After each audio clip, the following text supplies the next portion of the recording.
नमस्कार, आप सबका स्वागत है आपके अपने चैनल बिहार की खबर में। आज हम बात करने वाले हैं बिहार की सबसे बड़ी खबर की। अगर आपने इस चैनल को सब्सक्राइब नहीं किया है तो जल्दी से कर दीजिए, क्योंकि सभी बड़ी खबरों पर हमारी पैनी नजर बनी रहती है। एक नजर सुर्खियों की ओर। सीएम नीतीश कुमार इस जिले को देंगे 1.5 अरब की सौगात। 77 पंचायत भवन और 43 विवाह मंडपों का करेंगे शिलान्यास। बोलने से पहले कुछ पढ़ लीजिए, नहीं तो एक्सीडेंट हो जाएगा। जेडीयू ने तेजस्वी यादव को क्यों दे दी है नसीहत? पूरी जानकारी के लिए चैनल पर बने रहें। बिहार से हैदराबाद, अजमेर और दिल्ली के लिए अमृत भारत रेल मंत्री ने दिखाई हरी झंडी। जानिए रूट और टाइमिंग क्या है। शिल्पी गौतम हत्याकांड को लेकर पीके का बड़ा खुलासा हो चुका है। सम्राट चौधरी पर लगाए गंभीर आरोप। वहीं पर बिहार से बड़ी अपडेट सामने आ रही है। रील ने बदल दी जिंदगी। बागेश्वर धाम में गाना गाकर वायरल हुआ था ये सिंगर। टी सीरीज और कनाडा से मिला है ऑफर। बिहार विधानसभा चुनाव 2025, भाजपा ने प्रदेश चुनाव समिति की घोषणा कर दी है और दिग्गज नेताओं को मिली है अहम जिम्मेदारी। सभी वायरल और बड़ी खबरों के लिए हमारे चैनल पर बने रहें। मुख्यमंत्री नीतीश कुमार ने भोजपुर को 1.5 अरब रुपए की लागत से बने 77 पंचायत सरकार भवन और 43 नए विवाह मंडपों की सौगात दे दी है। मुख्यमंत्री पटना से वीडियो कॉन्फ्रेंस के माध्यम से इन योजनाओं का लोकार्पण और शिलान्यास करेंगे। कार्यक्रम का सीधा प्रसारण तो जिला मुख्यालय सहित सभी प्रखंडों में किया जाएगा। जानकारी के अनुसार जिले के सभी पंचायतों में विवाह मंडप बनाने की योजना के तहत पहले चरण में 43 पंचायतों का चयन किया गया है। इनमें तो सर्वाधिक 9 पंचायत तो जगदीशपुर और 8 पंचायत तो उदनवत नगर से। इसके अलावा पीरो शाहपुर और आरा सदन प्रखंड में 4-4, सहारचर, पोखरी और तरारी से 2-2 तथा गरहनी और बरहा से 1-1 पंचायत शामिल है।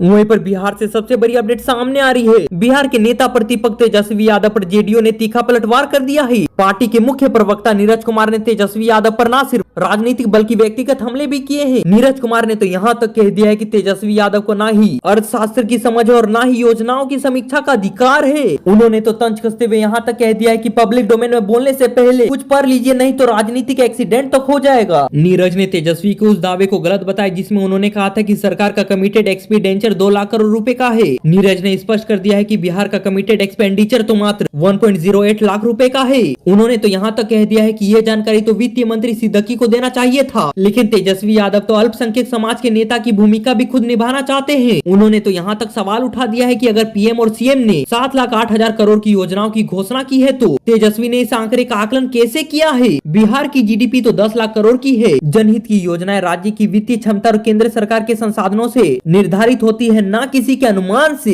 तेजस्वी यादव द्वारा नीतीश सरकार पर नकल करने का आरोप पर नीरज कुमार ने यहाँ तक कह दिया कि 420 आदमी की नकल कौन करेगा। उनका इशारा तेजस्वी और उनके परिवार की कथित कानूनी मामले की ओर था। जब अदालत में भ्रष्टाचार के मामलों में पेशी के दौरान तेजस्वी यादव का नाम पुकारा जाता है तो बिहार तो शर्मसार हो जाता है। ऐसे नेता को राज्य की व्यवस्था पर सवाल उठाने का कोई भी नैतिक अधिकार नहीं है।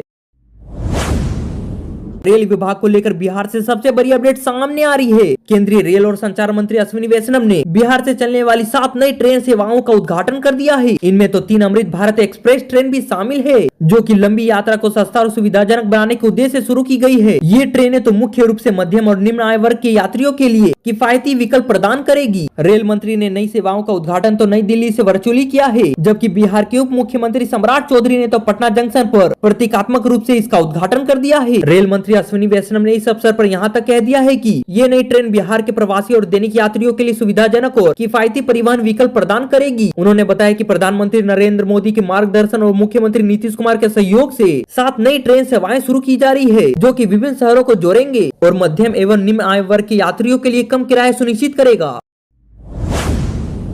वहीं पर वार पलटवार को लेकर बिहार से बड़ी अपडेट सामने आ रही है। बिहार विधानसभा चुनाव से पहले जनसुराज पार्टी के संस्थापक प्रशांत किशोर ने तो बड़ा बम फोड़ दिया है। प्रशांत किशोर ने सम्राट चौधरी को शिल्पी गौतम की हत्या का आरोपी बता दिया है। उन्होंने तो कह दिया कि शिल्पी गौतम की हत्या के बारे में सभी लोग सुन चुके होंगे। सम्राट चौधरी तो उस मामले में संदिग्ध तौर पर नामजद थे। प्रशांत किशोर ने कहा कि आप सभी ने शिल्पी गौतम दुष्कर्म और हत्याकांड की कहानी सुनी होगी। लालू जी के जंगल राज के चरम सीमा के दौरान का ये मामला तो सभी के जहन में है ही। इस हत्याकांड का आरोप तो साधु यादव पर था। इस घटना को लेकर खूब हंगामा भी हुआ था। सीबीआई तक को बुला लिया गया था। प्रशांत किशोर ने तो आरोप लगाते हुए यहाँ तक कह दिया है कि अभी के उप मुख्यमंत्री सम्राट चौधरी इस मामले में संदिग्ध आरोपी बनाया गया था। वो मीडिया के सामने आए और पूरे मामले पर सफाई दे दी।